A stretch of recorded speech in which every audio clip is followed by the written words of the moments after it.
Even in summer's tedium, my heart is moved. The moon mirrored in the dewdrops on 4 hydrangea petals. As my train was passing through the countryside towards Oyama, this poem by Fujiwara no Shunzei was echoing within my heart. The moon's reflection must be magical in the dewdrops on those petals, undoubtedly. My today's destination is also about hydrangeas, an ancient temple, and hydrangeas float in a pond within it. No moon or dewdrops today, though. I will see them under the blazing summer sun. And I know that will be just as magical. Oyama. Situated in Tochigi Prefecture, the city is very famous for its strawberries. Strawberry season runs from December to May, ideal time for picking and tasting their sweetness.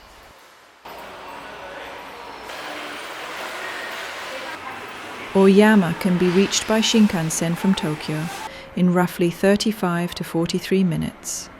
By local JR lines, the journey is longer, albeit economical, and takes about 1.5 hours. The next leg of my journey starts from here. I will take the Mito Line train to Iwase, a quiet rural station located in Sakuragawa City, Ibaraki Prefecture. The train window frames the perfect summer scene. Endless plains, paddy fields, lush and vivid green. Wide blue sky with cotton clouds. On the horizon, the silhouette of Mount Tsukuba with its distinctive twin peaks. Rural Japan in its midsummer beauty.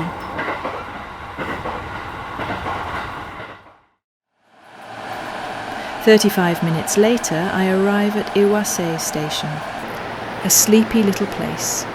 Nobody's around, not a single soul. From here, the long walk to Amabiki Kanon begins. An infrequent bus route exists, taxis and cars are options too, but that can't offer what I am about to experience. The little joys this far corner of the world offers on a summer day.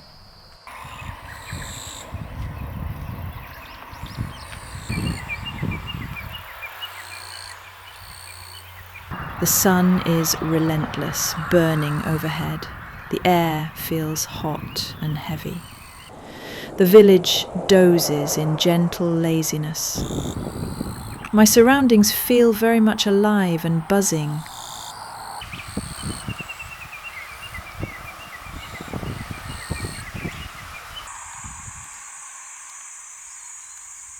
Constant hum of cicadas, birdsong, rustling of paddies, train whistle, distant temple bells, the sound of summer.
following the country trail along the Tsukuba Rin Road, then taking a shortcut through a forested path.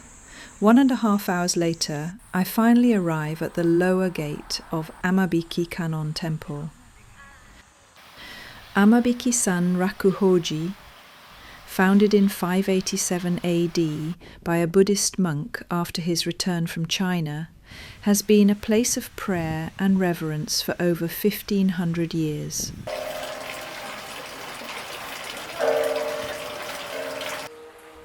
There is a story surrounding the naming of this temple. It is said that in the year 821, a terrible drought struck this region. To seek relief, Emperor Saga came to this temple to pray. As part of his prayers, he copied Empress Komyo's Lotus Sutra. Soon after, rain came pouring down from the skies, ending the drought. From that time onward, people began to believe that the temple's deity had the power to summon rain, and thus the temple came to be known as the temple that brings rain.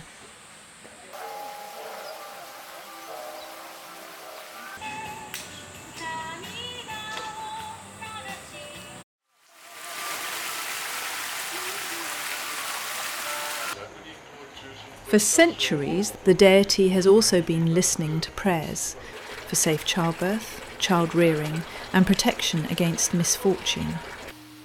From emperors, empresses, to countless pilgrims. Empress Komyo, whom I've mentioned earlier, prayed here too for safe childbirth, and her prayer was granted.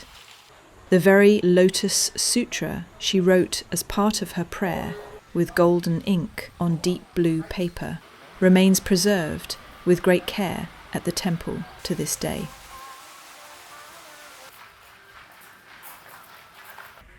The temple's eternal bond with rain can still be felt. From the moment I arrived, I too sensed it. I had come here during the rainy season, drawn especially by the temple's most famous flower, hydrangeas. They did not disappoint.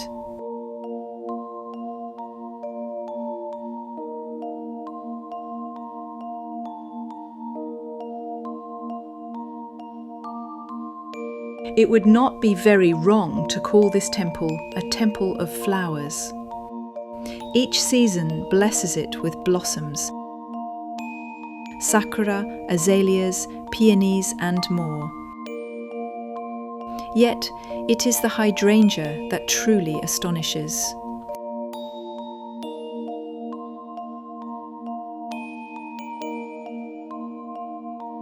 During the rains, 5,000 hydrangea bushes bloom along the mountain slopes.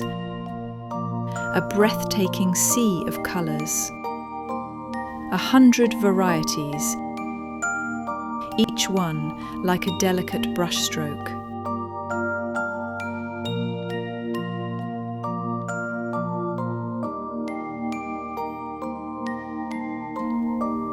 The temple holds Hydrangea Festival every year, celebrating them. And as part of it, Sui Chuka is performed, floating them on the water. After dark, they are lit up. Lanterns glow, creating wonder.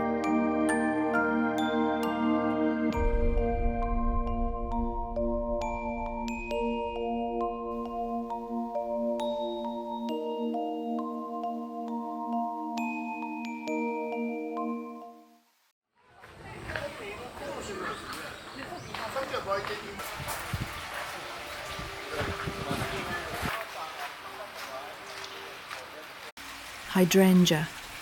The Japanese call them ajisai. It holds a special place in their hearts. Washed in rain, tinged with a touch of melancholy, a flower that mirror the rainy season itself.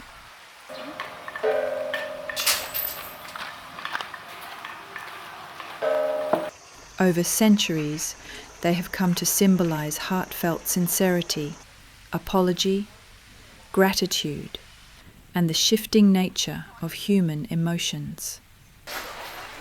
Legends even tell of an emperor who offered hydrangeas as an apology to the family of his beloved, a gesture of deep sincerity and regret.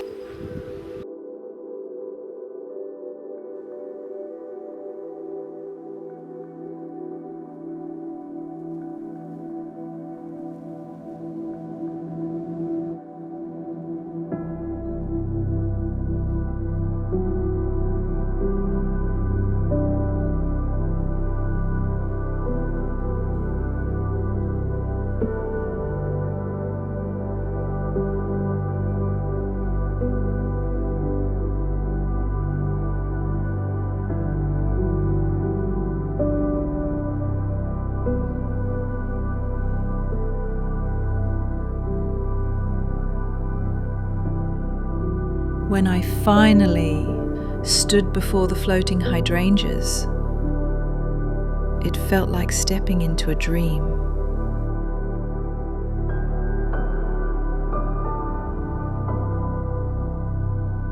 The flowers drifted gently in a small pond, like a living watercolor painting.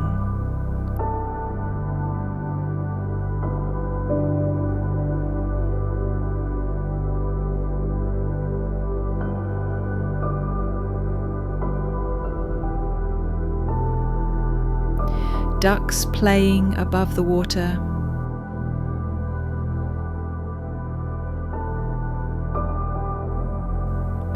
Koi swimming peacefully below.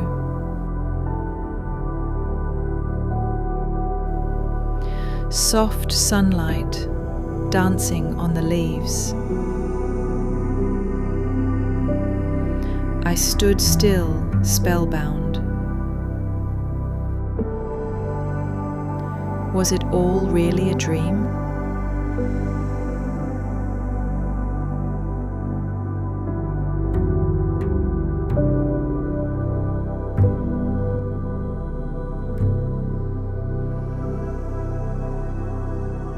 At the temple, peacocks roam gracefully.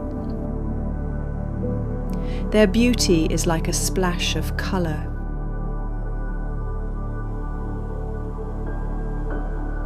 By the pond, I saw a turtle basking in the sun, seemingly untouched by the worries of the world.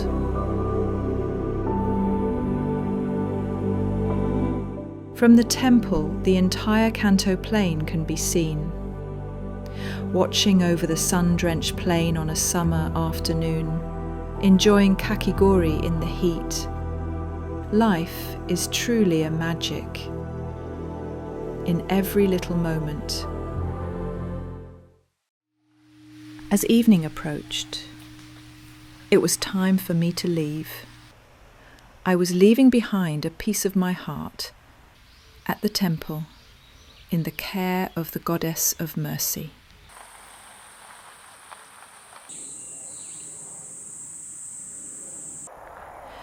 To me, it all felt like revisiting a place long forgotten, like the enchanted kingdom from the fairy tales of our childhood.